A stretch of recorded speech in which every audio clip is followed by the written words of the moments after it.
Semplades, planificamos el Ecuador del buen vivir.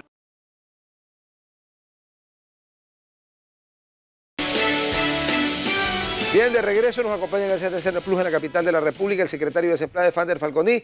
Fander, ¿cómo está? Buenos días, gusto de verlo. ¿Cómo le va? Rodolfo, igualmente un gusto saludar con usted y con todos quienes nos están viendo y escuchando. Bien, vamos, Semplades, tema de evaluación y perspectivas de desarrollo del país. Hace un momento Carlos Cortés, que estaba invitado, decía que las tasas de retorno de inversión en el Ecuador son abrumadoras, del 40% anual, hasta algunos casos del 120%. Eso en otros países motivaría que todos los organismos del Estado metieran preso al que gane esa cantidad, ese porcentaje de retorno sobre la inversión. ¿Cuál es la perspectiva de desarrollo del país? Ahora sabemos claramente que hasta el 2017 Alianza País va a tener presidente de la República, una clara mayoría legislativa, por tanto, el país va a ir hacia donde quieren que vaya. ¿A dónde vamos? Hugo Badis, don Fander. Yo creo que está trazado el camino. El camino es un camino de fe, de esperanza, de un cambio en paz, en democracia, con estabilidad, con una economía que pretende ser próspera como ha sido en los años pasados, una economía que redistribuye los recursos hacia quien más los necesita, que son los pobres, y esto se demuestra con resultados concretos. Creo que luego de 6 años podemos decir ya no solo se trata de una izquierda teórica que ha gobernado, sino una izquierda que ha sido práctica, que puede mostrar resultados concretos. Por ejemplo, entre diciembre del 2006 y diciembre del 2012, 1.050.000 personas han dejado de ser pobres por ingresos. Por ejemplo, en ese mismo periodo ha caído las distancias sociales en alrededor de 8 puntos, lo cual, de acuerdo a la Comisión Económica para América Latina, destaca que el país, el Ecuador, ha sido el país que más ha reducido inequidades en América Latina en el periodo 2007-2011. Y esto no son palabras menores. Esto quiere decir que hay un éxito de la política pública que fundamentalmente se sostiene en la construcción de capacidades humanas. Y ahí retomo su pregunta inicial. En ese contexto, la inversión pública juega un rol central, juega un rol importante, pero de ninguna manera desplaza a la inversión privada o a la inversión de la economía popular y solidaria o de las cooperativas o de la microeconomía. Lo que pretende ser la inversión pública es un elemento fundamental para elevar competitividad sistémica alrededor de la construcción, por ejemplo, de la enorme red vial o de la infraestructura productiva o de las obras de generación eléctrica o de los megaproyectos que tienden a reducir, por ejemplo, importaciones, si hablamos en el caso de la refinería del Pacífico, que le permitirá ahorrar al país cerca de 3.000 millones de dólares. Entonces son obras, digamos, que se van consolidando en una estrategia de desarrollo que apunta hacia un sentido más amplio, que es el ansia del buen vivir o esta ilusión movilizadora que es alcanzar el buen vivir. Fander, una pregunta. Vamos a asumir que Coca-Cola Sinclair está lista y entró en operación, ya está conectada, subieron el breaker. Espero que nunca nos pase lo que le pasó al arquitecto Durán Ballén, que cuando fue a subir el breaker vino el relajo de la Josefina. ¿Se acuerda usted hace años? Bueno, subimos el breaker. Sí, así fue. Claro, qué mala suerte. Subimos el breaker y entra esa generación, esa enorme cantidad de megavatios baratísimos, porque no hay nada tan barato. Bueno, la solar a lo mejor supuestamente puede ser más barata, pero yo no sé. Pero la hidroeléctrica de las conocidas es abrumadoramente la energía más barata.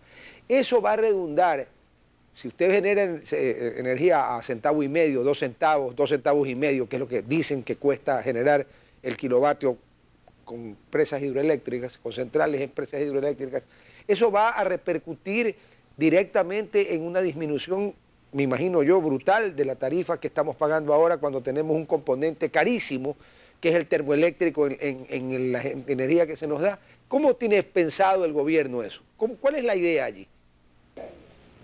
La idea central es apuntar donde usted señala justamente, lograr un beneficio de los consumidores. Primero, creo que ese es el énfasis de política pública, que todos nos beneficiemos por una energía ciertamente más barata, que logremos lograr una diversificación productiva y apuntalar de mejor manera el cambio productivo.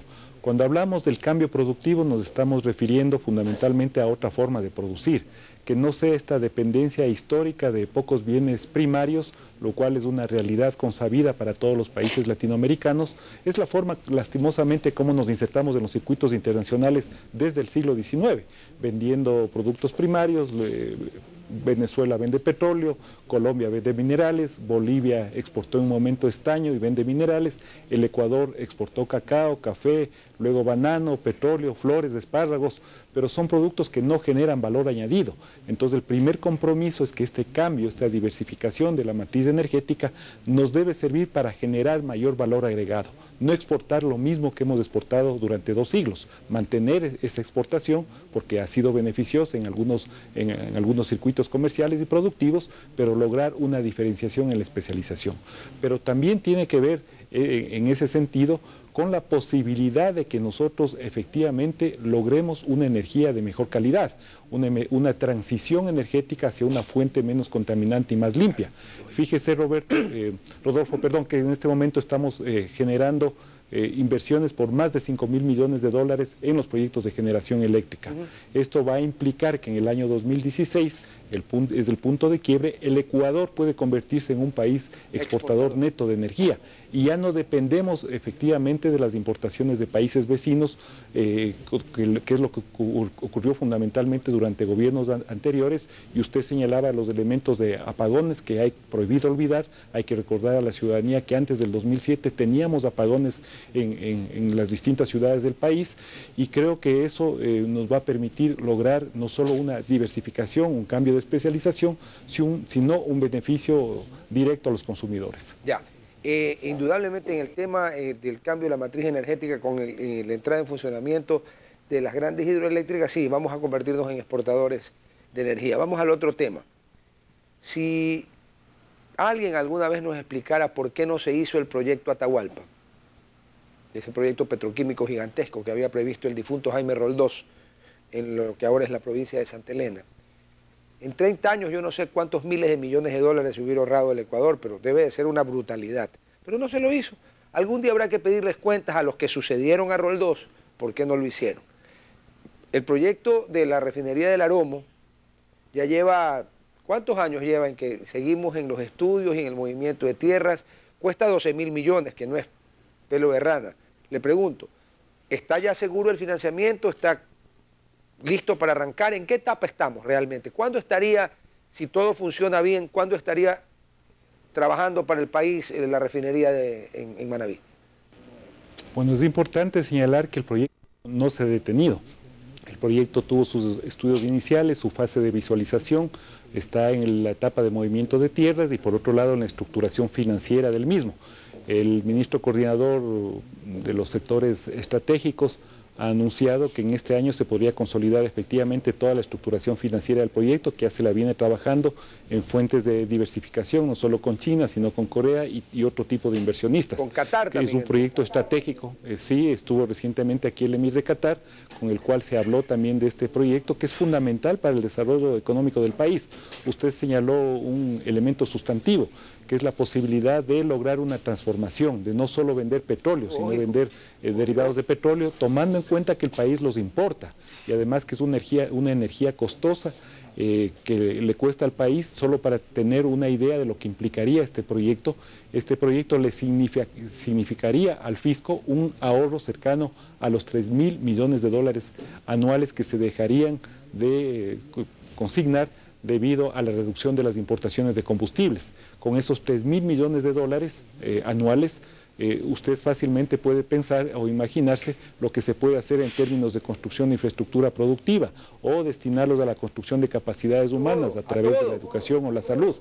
Exactamente, entonces creo que se está caminando en el camino correcto y efectivamente creo que hay responsabilidades de gobiernos anteriores que no solo dejaron de hacer estas inversiones, es decir, generando lo que se llama en economía un costo de oportunidad sumamente alto, sino que además desmantelaron el aparato público que hubiera permitido dar un salto cualitativo en materia de transformación energética y indudablemente en el otro ángulo que tiene que ver la transformación energética, que es la transformación productiva necesaria para lograr un tránsito hacia una economía diferente.